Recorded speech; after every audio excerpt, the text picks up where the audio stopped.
live tonight at Over the Horizon Brewing. I'm Brian Giffen, and of course, joined as always by Maurice Drayton, the head football coach at the Citadel, and we're happy to be at Over the Horizon Brewing. As Jay Sullivan's pointing at me, and he wants something, and there you go.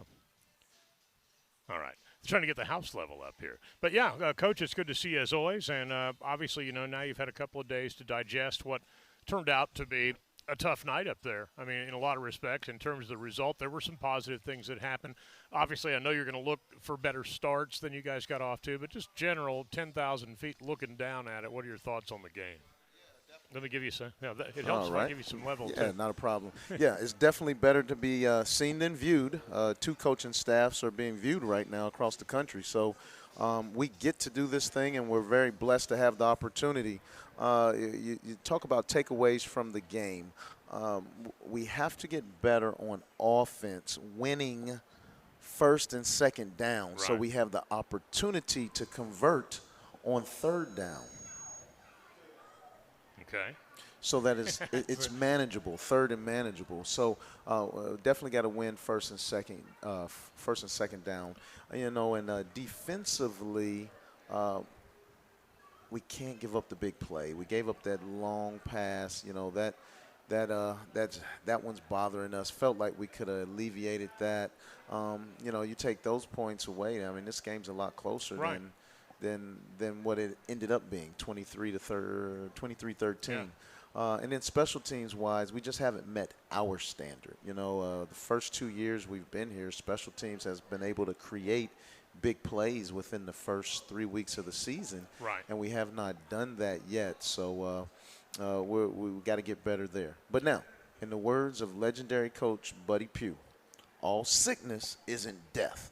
Good things. Right, the offense had a 99-yard drive in 2 minutes and was able to operate and function down the field and score.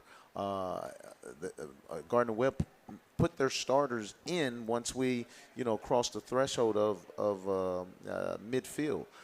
So we were able to do that against the starters. Right.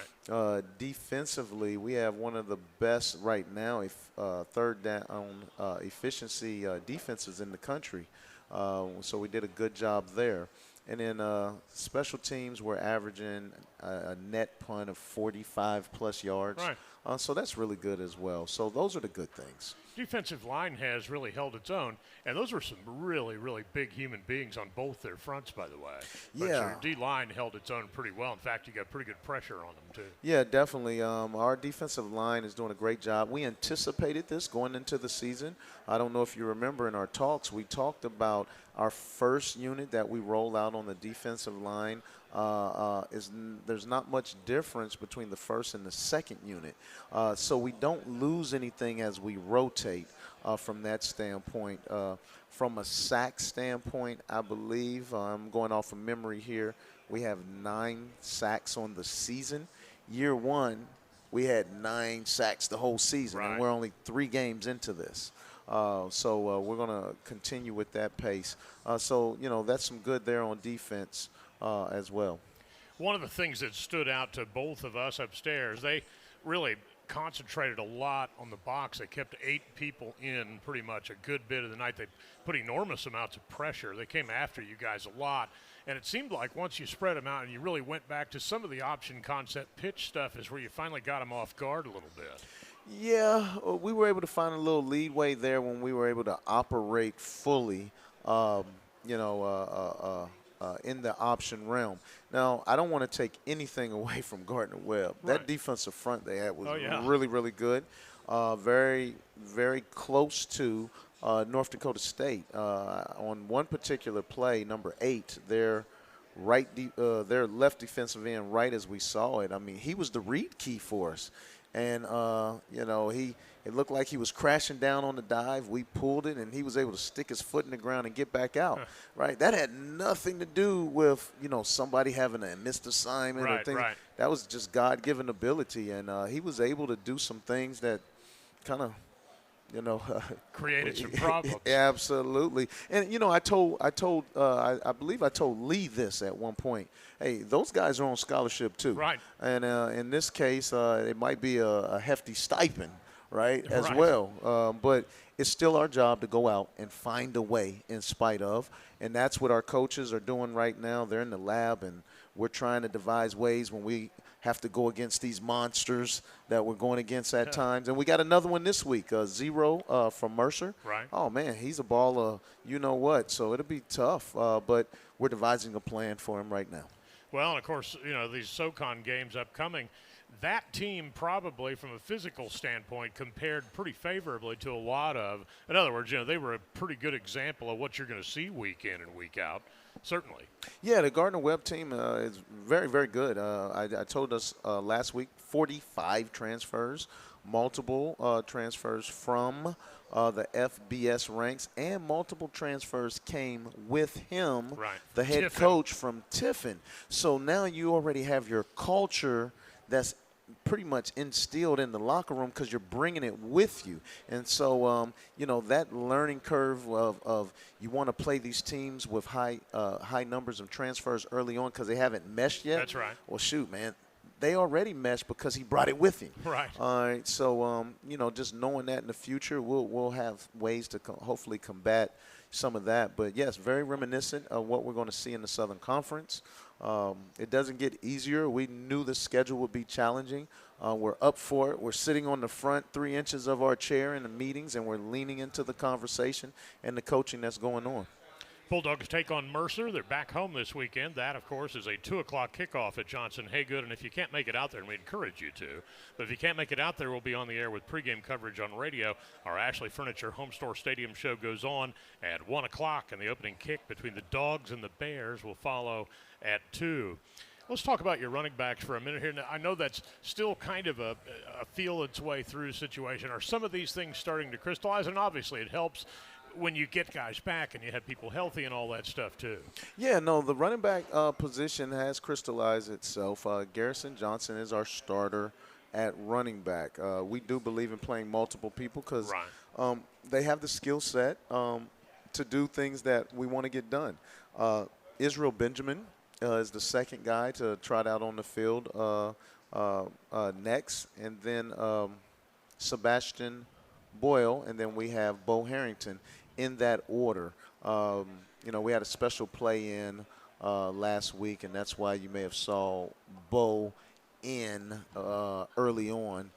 But that's our order. All 4 of them we feel comfortable with, but Garrison will trot out on the field first. Let's talk a little bit about Sebastian Boyle for a minute. He looks kind of like a load, like a tough guy to bring down. Obviously, this is our first look at him this year. What does he bring to the table? Well, he is a load for one, and it's your first real look at him because he's a redshirt freshman. Right. I was going across our offensive front. I was going across key positions.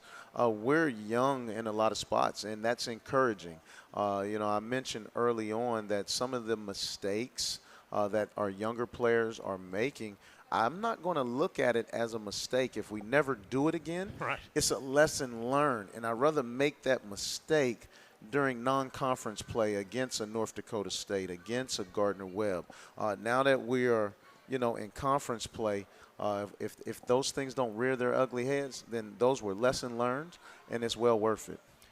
And we'll take a break in a minute, but through the first 3 games, what are the things that you going into, and of course you've had the one conference game, and I know you were pleased with it, but what are the things that you've seen in the first 3 games that concern you going into conference play, and what are the things that you're happy about and feel ready for going into conference play? Yeah, not going to put a number on it because I could talk ad nauseum, right? When you talk to a coach, right, there's not just 3 things. We want to fix it all, and I could go on and on and on. But we have to start fast. Offensively, we went 3 and out 3 times before we got our first down. And you can't win football games doing that. It puts your defense on their heels, regardless of how good your punt team is. But now your reps are out of alignment. It's out of whack. So we have to start fast, and we alluded to it earlier. How do we start fast? We have to win first and second down to make third down manageable. So that has to happen for us. Defensively, when we get in third down, because we've been in third down on some of these first drives, We got to get off the field the first time. Right. Let's not allow them to make 2 and 3 first downs before we get off the field. True. And now the whole field position thing has flipped, and we got to rely on James Platt to try to flip the field again. And then special teams-wise, I told you what we're not pleased with. We have created plays in the past, and we have not created big plays thus far. Well, certainly you got a lot of games left to do it. This would be a good one to get started doing it, too, or to add on to the list of doing it as the Bulldogs take on Mercer this Saturday. And, of course, it's going to be good to be back at Johnson-Haygood Stadium. Lee and I will have pregame coverage at 1 with the opening kick between the Dogs and the Bears to follow at 2. We're live at Over the Horizon Brewing tonight. This is Beyond the Barracks. I'm Brian. He's Coach Drayton. And so we're going to talk some wrestling for one. Oh, I like wrestling. We're going to bring Luke Welch up here. Yes. We're also going to bring Thomas Snipes up here. All right. A little bit later, we're going to talk some academics as it relates to athletics, and we're going to bring Jake Lear up here. Very important component. And as we go along, then I'll probably have you weigh in on that with Jake, just because. And then what we'll do a little bit later is you and I will set the tone or the scene for this Mercer. You guys need to set the tone Saturday. We'll set the scene tonight for this Mercer game Saturday. Right. Sound good? Sounds great. All right, that's the plan. We'll begin executing it on the other side. This is Beyond the Barracks. I'm Brian, and we're back after this on the Citadel Bulldogs Radio Network. And we're back on Beyond the Barracks as we come your way live tonight from Over the Horizon Brewing here at 2200 Harriet Street. We're right next to downtown, right off I-26 here, and right where Rutledge ends right here. Brian Giffen and, of course, Coach Drayton from the Citadel seated here to my immediate right, and talk a little bit about some other things surrounding your team, and I mean, we're still very early. Everybody's seen your team one time. They're going to get to see them again, and just some of the things that are standing out for you here as we go along early in the season. Well, I love to take this time. This is a big, big weekend. Parents' Weekend is huge for a Citadel cadet. One, because it's also ring weekend. Yeah. This is huge. One of the crowning jewels of your lifetime. When you receive your band of gold for all your hard work. So that happens this weekend. We have 25 people in our program who will be receiving their rings. That includes the student athletic trainers, the student videographers, and the student athletic trainers, because we're all one family, and we cannot operate if we did not have that student support. So 25 of those men and women will get their band of gold. Now, I wouldn't be a good coach if I did not do my research on Parents' Weekend. All right. The win percentage slightly goes up. And what I mean by that, we're at 50% win percentage when I've studied all the ring weekends, okay? All right. And traditionally, it's sad, but it's true, we average as a program 4 wins a year. Okay, so we're trying to definitely increase that, but Parents' Weekend, we feel confident about that. Now, here's the downside. The last time we won on Parents' Weekend was October 2nd, 2021 against VMI, and we happened to beat them 35-24. So, I'm going to make sure that our young men understand the history so we don't make it repeat itself. Recent history, we want to repeat that 2021 year. Yeah, I like it. And then you can always take care of VMI and, a little bit later on. But we'll get into Mercer a little bit more later. Mm-hmm. It's been a bit of a weird season as far as SoCon teams go, and this goes back to what you talked about earlier with some of the transitional elements on these rosters where it takes people a little bit of time to gel. Do you think that, and I'm not taking anything away from Presbyterian, but do you think that has played some role in 2 of our SoCon teams losing to a Pioneer Football League? I know there's the old, it's not who you play, it's how you play, but that shouldn't happen very often. Yeah. Well, first of all, we don't want to take anything away from PC because I had the opportunity to watch their film, and they are playing lights out right now. They do not look like the PC of old. To your point, the Southern Conference has taken some blows, so to speak, this season that we traditionally have been powerhouses in. And I think it's due to the leveling of the playing field because people now have NILs, they have deals that can be made, and you're able to take transfers in, and so it's leveling the playing field for even those that are scholarship, Right. like you were talking about. Who's to say they aren't going in there and, oh, we have a Ida B. Wells scholarship from, Right, you know, right. a guy from Tuskegee, Right. Mississippi or something, right? Right, He goes that's to right. school for free, and then he gets a little stipend on top of it. Yeah. So Hey, while you're here, play and I'm not football. That's naive right, to right. it. There's ways around it, and I think in this landscape where we are, some of that is happening. You know, it's a funny thing you say that because I was in that Pioneer Football League for 11 years. And everybody, most people don't remember Jim Harbaugh for those years. But when he was at San Diego, you know who Josh Johnson is, some of these guys that came through that program. There was a lot of stuff then from people sniping in that. What is he doing to get? I mean, San Diego's a pretty easy place to recruit people to come to. Absolutely. But so yeah, I mean, in their case, maybe they don't have the scholarships, but there's nothing that says they can't have this other stuff, which right. in effect would spread the talent base out and level the field quite a bit. And you don't have a limit. Right. Yeah, you don't have a limit Right. on those scholarships. So Well, you know, so what we're going to do now, we're going to bring Luke Welch up here if he's ready to Yeah. come up here. Let's do it. I think Coach Welch is here. We'll get to our friend Jay Sullivan over there and see if he wants to bring Coach Welch up here. Because Coach Drayton loves wrestling. Oh, I We'll do, bring I do. Coach Welch up here. We'll just have you chime in a little bit if that's good. Oh, I was going to let him take the floor. I mean, Well, you can do that, hey, too. I don't want to mess with You him. can I do don't that want to get too, too man. close. He might put a double leg Yeah. takedown on me or That's something. right. We'll be out here getting after it. Well, Coach Welch is going to put a headset on. Coach Drayton's going to set his down for a few minutes. We'll get back and talk with Coach Drayton a little bit as we steer our way into conversation about Mercer coming up this weekend. But Luke Welch is our guest now, the wrestling coach at the Citadel. First of all, so you are now the interim wrestling coach at the Citadel, and this kind of came about in a strange or sort of a quick turnaround sort of manner. So first of all, congrats on being in the role, and just some thoughts on things so far. Absolutely, thank you. Coach Blanc got a position about an hour and a half from his hometown where he grew up. So Right. unfortunate timing, but, I'm blessed with a great team and, a lot of the guys I recruited. So we've hit the ground running, and we're not looking back. Can you talk a little bit about the season and how things are going so far? I know that one of your wrestlers is going to be here, right? Thomas Snipes will be here too. Yep, Thomas Snipes is over there. Yeah. So We'll we can just bring him on bring over him and up. pop a headset on him, man. Yeah. But just your impressions of the season so far. We'll let Thomas chime in as we go along here. Yeah, absolutely. So it's been good. School started I think a week later than the year in the past. So Right. our guys are really excited. We've been wrestling multiple times a week. We've been lifting hard. We've been running. So the good thing about what we got going on right now is I've been here for 5 years since the head coach took over. So I know a lot of the system. I got some things that I do myself a little different. Right. But we've been hitting the ground running. We're working really hard. I mean, he got a workout in before we came over here, so trying to get him a little tired. Oh, yeah. Honestly, I think one of the cool things about the Citadel, among many, is the fact that the coaches and players and participants from other programs come and support other programs. I can tell you, calling basketball games at McAllister, and I'll see various members of various teams filtering in and in there cheering for, their program mates, so to speak. And that's a cool thing. Mm-hmm. Oh, yeah. Yeah, we have Coach Sears that comes in the room. He was alumni.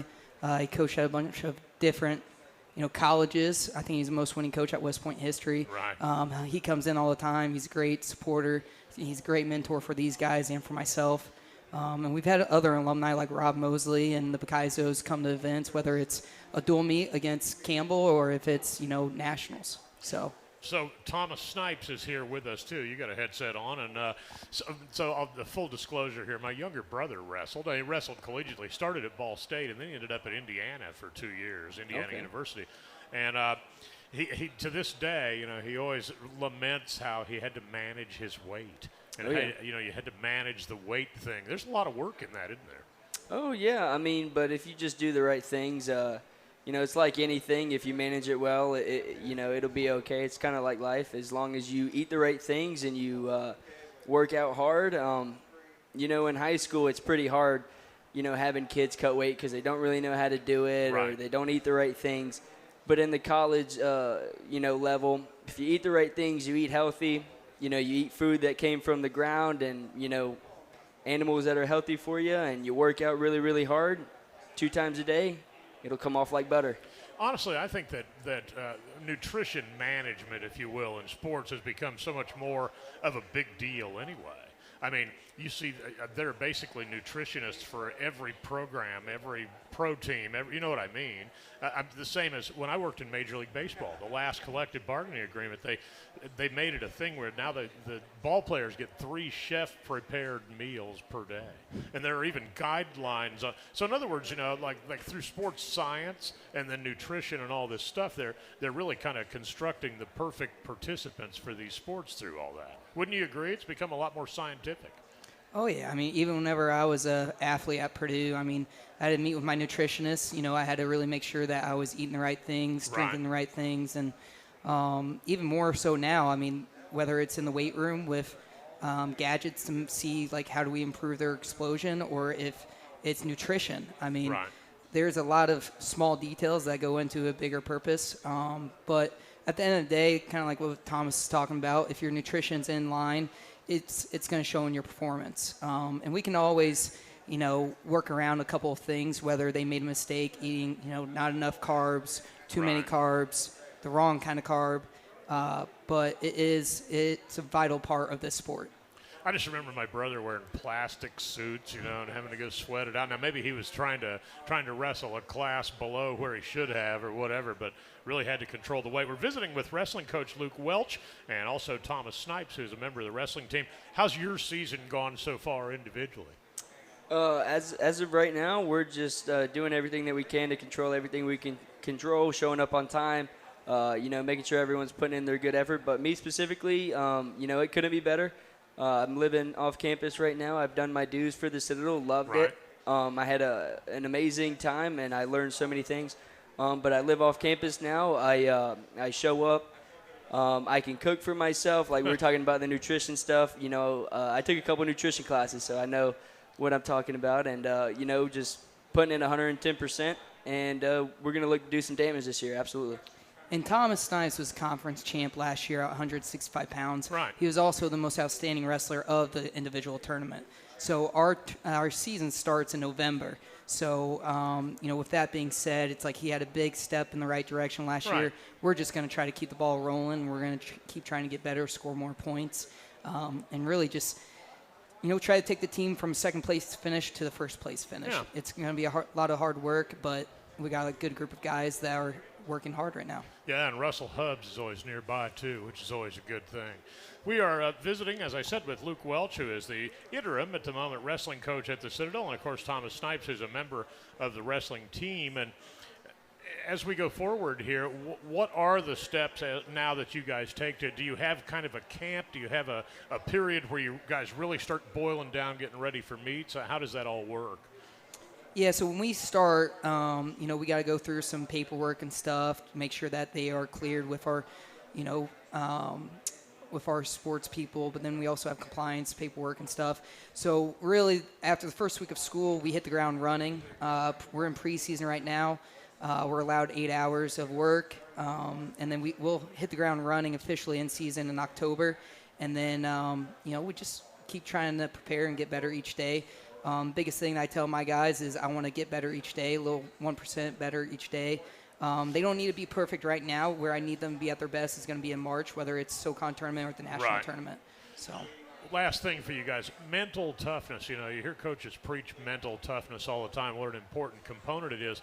I would submit to you that guys who go through the process at the Citadel basically are living a mental toughness element daily, not just, at practice and in things related to their sport, but in life, period.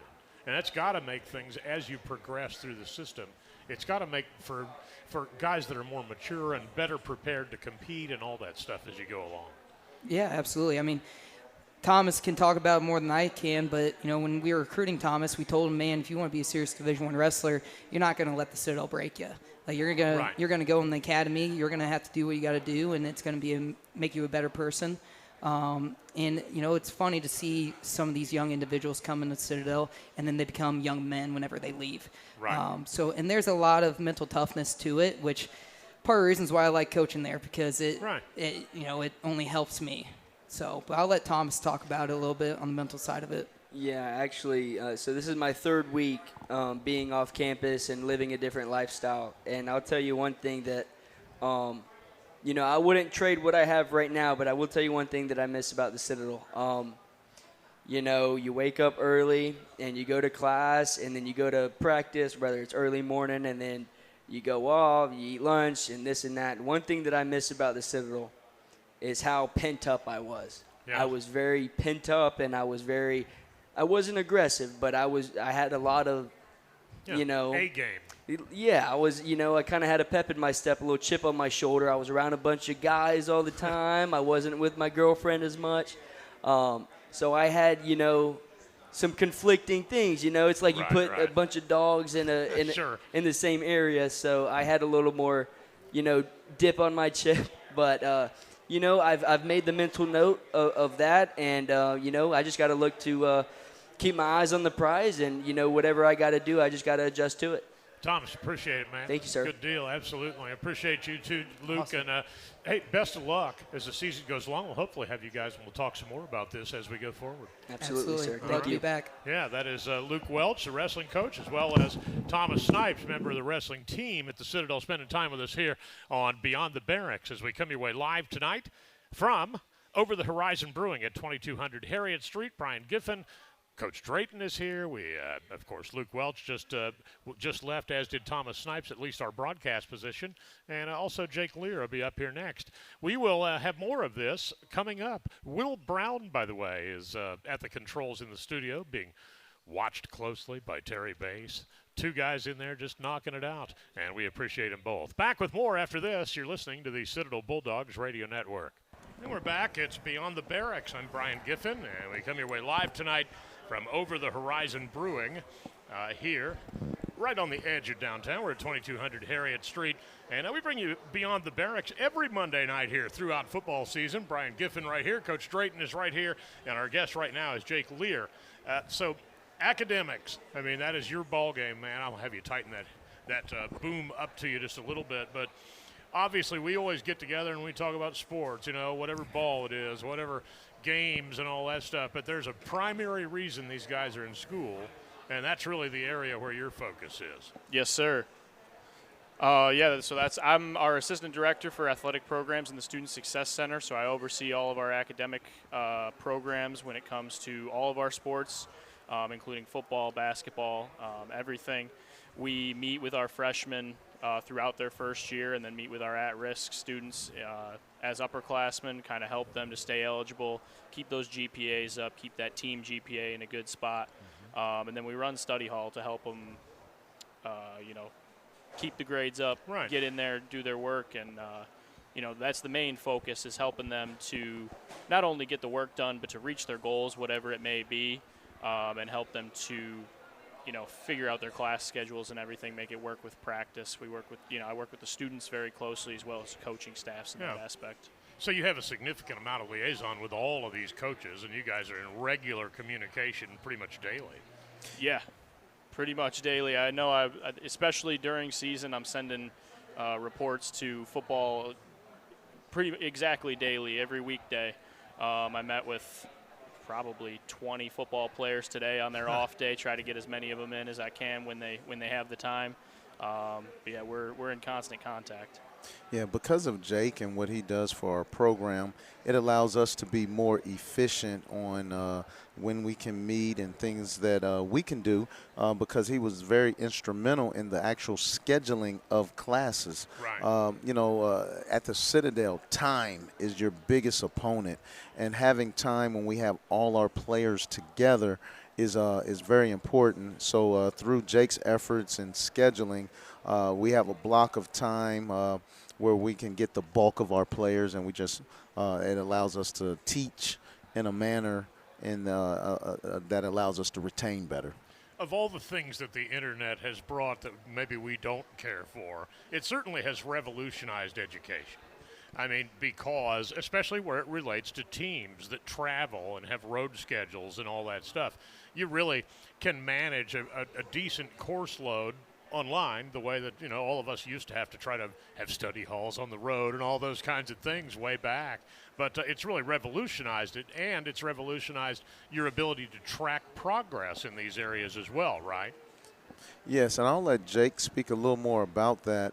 But real-time knowledge is key for us, and we have a program now that allows Jake to do that.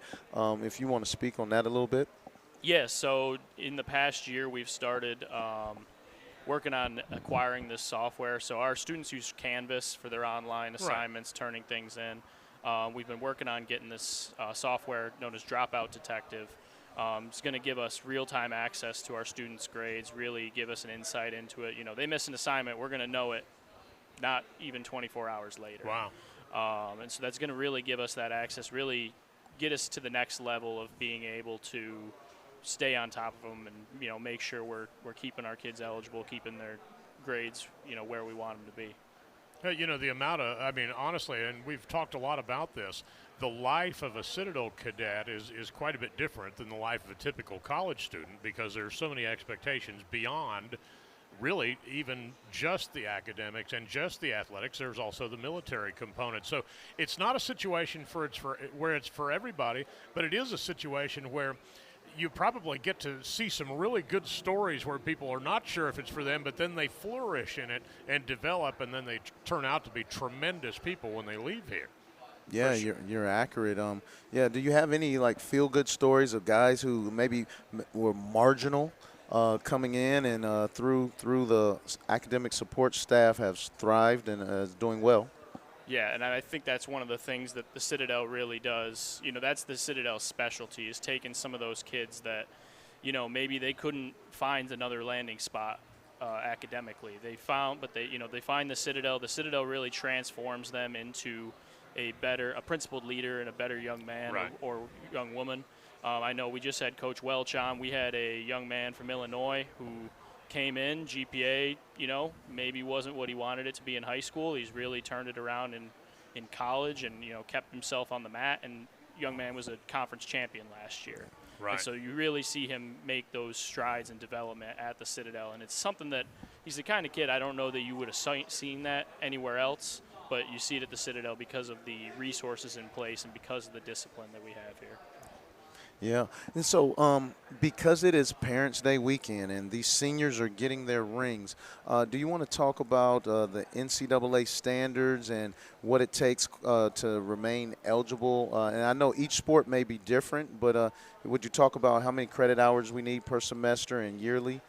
Sure, and so the NCAA has minimum benchmarks, which compared to the Citadel, the NCAA, you got to just stay eligible. It's you need to pass 6 credits a semester, which, nearly everyone does. You got to pass 18 between the fall and spring, and then as a freshman, you need to pass 24 the whole year, where that's a Citadel rule for every year anyways.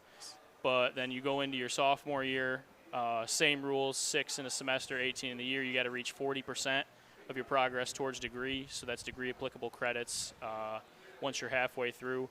But I always tell the guys, if you're looking to get that ring on ring day and you're looking to graduate in 4 years with the 4th class system as the Citadel would like you to, you're going to want to be at 50% anyways. So that 40% is a minimum, but we really wanted to have them at 50%, even more. And then that next year it's 60%, more ideally 75%. And then obviously after that 4th year, getting to graduation and, finishing with your class. Well, I could go on, but one of the things that's cool, we all celebrate when games go well and you win and great individual performances, but I know all of you guys applaud, too, when those GPAs come out, and that's part and parcel. And, again, the biggest function that you're there for, boy, that's as big a badge of courage as a lot of those trophies hanging in the hallway are. Absolutely. We brag on it all the time. I can speak for football. Our team GPA was well above 3.0. Maybe share some of the other teams' GPAs and where they are. I know that most teams are over a 3.0. I think we had 13 out of 14 teams over a 3.0 this past spring. We usually have, teams like volleyball, men's tennis, women's soccer fighting for that top spot around, 3.5, 3.6. I think we even had women's golf at a 3.7 one semester. Wow. So we have some really high achieving teams. But we do see, I think our teams outperform their competitors in their sport. I think our wrestling team was 13th in the country this past year, one of the top teams in the SoCon, and I imagine our football team ranks very well compared to their SoCon counterparts as well. Yeah, that's a real badge. I could go on and on. What I'll have to do is have you come by at halftime of a football game so we can spend some more time on this. Yeah. That'd be a good thing. One thing I always tell people, and I've told Lee and I have joked about this, even if a game hasn't gone well, and it's not really a joke, it's kind of a look at each other during breaks. It's like, we may not win this game today, but these guys are all going to go win in life someday. That's right. And, that gives you some solace even on days that are tough sometimes. But Jake, really appreciate it, my man, and we'll look forward to visiting with you more Thank you. as Thanks, we Jake. go on. And Coach Drayton, good assist too, man. You've got a real future in interviewing. Well, speaking about education and grades, I was just thinking when I was a cadet, at the end of a game, if it didn't go our way, the Corps would start chanting, "That's all right, that's okay, you're going to work for us someday." So thanks to Jake and his crew. Yeah, that's funny. That's a good note to close it on. Yeah, Jake Lear spending time with us here in this segment. Coach Drayton and I will come back. We'll have some final thoughts. We'll also set up for this Mercer game that's upcoming. It's a big ball game. Yes. If you haven't got plans, get out there. Yes. Get out there and see us on Saturday. It's a 2 o'clock kick. It's early enough. You can go get some other stuff done. You can get stuff done before it, after it. That's right. Get out there. If you can't get out there, join us on radio. We'll be on the air with pregame coverage, Lee Glaze and myself at 1 o'clock, and the opening kick between the Dogs and the visiting Bears comes your way at 2. Back with more after this on the Citadel Bulldogs radio network. And we're back with more Beyond the Barracks. Final segment of it tonight. Brian Giffen with Coach Drayton. And we'll give him a little bit more house volume here. But, we're back with Beyond the Barracks at Over the Horizon Brewing. I'm Brian. He's Maurice, but we'll call him Coach. Yes. And let's talk about Mercer. Obviously, this is an opponent you're very familiar with. They won here year before last. You went over there and didn't play badly against them. Had a couple of plays go against you, but also made some in the game. What are your thoughts on the Bears? Yeah, so nationally ranked Mercer. They're ranked number 25th in the country right now. They're a good football team. They went deep in the playoffs last year, eventually losing to North Dakota State Bisons, who won the championship. This team is loaded at all levels. Offensively, their offensive line is stout. They have wide receivers who can run, especially vertically. Their tight ends are very, very efficient blockers, and when they're needed to pass, they do a great job there. Their running backs are probably some of the best that we would have seen to date this year. And then their signal caller. That's where it's getting a little tricky. The quarterback who we faced last year will not be the quarterback that started the season for them or played against Wofford. I don't know what's going on with him. I don't know if he's injured, don't know what happened. But they played a different quarterback, a true freshman, that is lights out. He did a great job. He can make all the throws. If I had to describe him, it's efficient. He's very efficient in his movements. He's very efficient in his progression. So this guy, he does a really good job, and he runs just well enough that makes you have to keep eyes on him. And then his backup, I can't think of his jersey number 19. Can't think of his name. First name, but his last name is Pickle. He's a redshirt freshman, a transfer, but he's very efficient. He actually came in the game against Wofford, and he ran the ball a few times. So not only do you have to get ready for those two quarterbacks, but you need to get ready for the original starter, because we don't know what's wrong. We don't know if he's injured and he'll be back. So that's three quarterbacks, two different game plans, because two of them are very similar to each other. And then they have a fourth quarterback on the roster that transferred in from, I believe it's Purdue. So having said all that, there's a little bit of a mystery there, but we'll have a plan and we're going to execute to the best of our ability from that standpoint. And defensively, their defensive front's pretty solid. They have a defensive end that's the real deal. Their linebacker, that second level, those guys are solid. And then their secondary, they're very good at press man, so it'll be a challenge to get vertical on them. their defense last year was, at least at the point of the season where we saw them, I think they were ranked like first nationally at that point, so they were very stingy. Did they turn over much of that? Is this some of the same characters but a lot of new ones, but the same concept, and they're just running it really well? Well, it's definitely the same concept. It's definitely some of the same characters, and they just went out and they replaced the puzzle pieces right. that they lost. And in today's football, that's what you're seeing. But we still feel as if, well, we should be able to make some things happen against their defense. That was, you're absolutely correct, number one in all of the country last year this time. And this year they're not too shabby either. So your quarterbacks, obviously this is, it's an ongoing thing, and you've gotten such good work from both. It did turn out in the game against Gardner-Webb that Kobe took more snaps in the game. Is that a play-to-play to possession thing, or is that crystallizing a little as we go forward here? So once again, Kobe is a redshirt freshman. Right. Quentin is a sophomore. Both these guys are young. Now Quentin has a little more game experience, but they're both young. Quentin's young in our system. Right. So right now, we base it off of practice. How does the week of practice go? And that will dictate who's going to get the start. We're going to play both of them. I think it would be a disservice to have one of the two shoulder the load when we have someone who can help them in that aspect. And they do a good job of complementing each other. Yeah. They do a really good job in the quarterback room. So there's no secret fighting or someone wishing they had more playing time. These guys work together and they understand. And, part of that, too, is the Citadel, understanding each other and understanding things that are you're a part of something that's bigger than the individual. It was pretty apparent, actually, what you were just talking about when they were both here last week, that these guys have a really good relationship with each other, and they're pulling on the same rope as the rest of the guys are. This, talking about offensively and the slow starts, is it something that you try different wrinkles, or is it something where you just need better execution right out of the box? Well, we definitely try different wrinkles. And I said this last week, I'm talking to other head coaches. I'm looking at and across the country and see who's starting fast.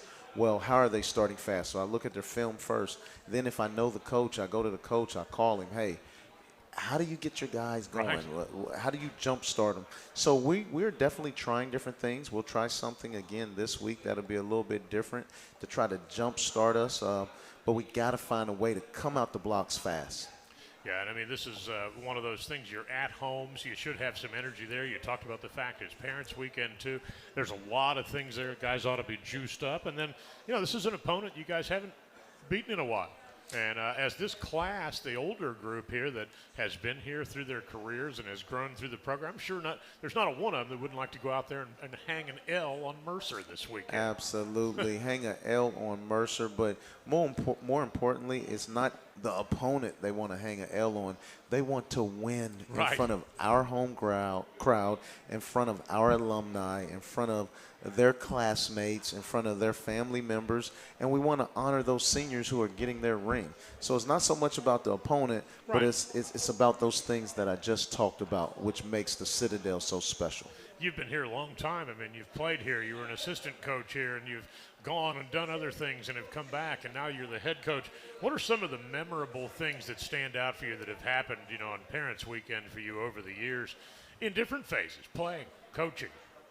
Yeah, from a playing standpoint, I happened to be on the cover of the program. Oh. We were playing ETSU, and I remember we won, but I remember getting an interception that game. And I think the quarterback was Jamie Chadwell, who's the head coach at Liberty.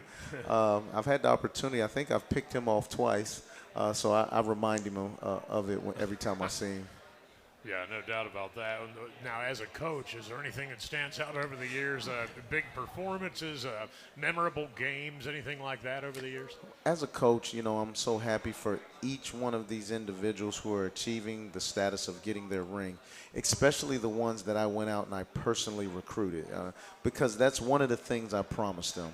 I promised them that, as long as I'm there and if you do everything that we ask you and you do the right thing, we're going to make sure you get that ring. Now, it is our goal that you get 2 rings while you're at the Citadel, at least. That's the Band of Gold, right, and it's a conference championship. Right. So we're on that quest, and in order for us to reach that goal, it starts on Saturday against Mercer. We have to find a way to get 1 point more than the Mercer Bears. Well, you and I will connect in a couple of days, and we'll get some pregame things together and some thoughts that we'll have for people just prior to game. But sight unseen, as we sit right here, 2 keys, 1 on each side of the ball. What do you got? What's it going to take to get this done? Because we talked about this ad nauseum, this is what we got to do. We have to start fast. Right. That's not going to change. We've Given. got to start fast. We have to win the middle 8. All the studies we've done, teams who win the middle 8, their chances of winning goes up to 90+%, Right. and then you have to finish.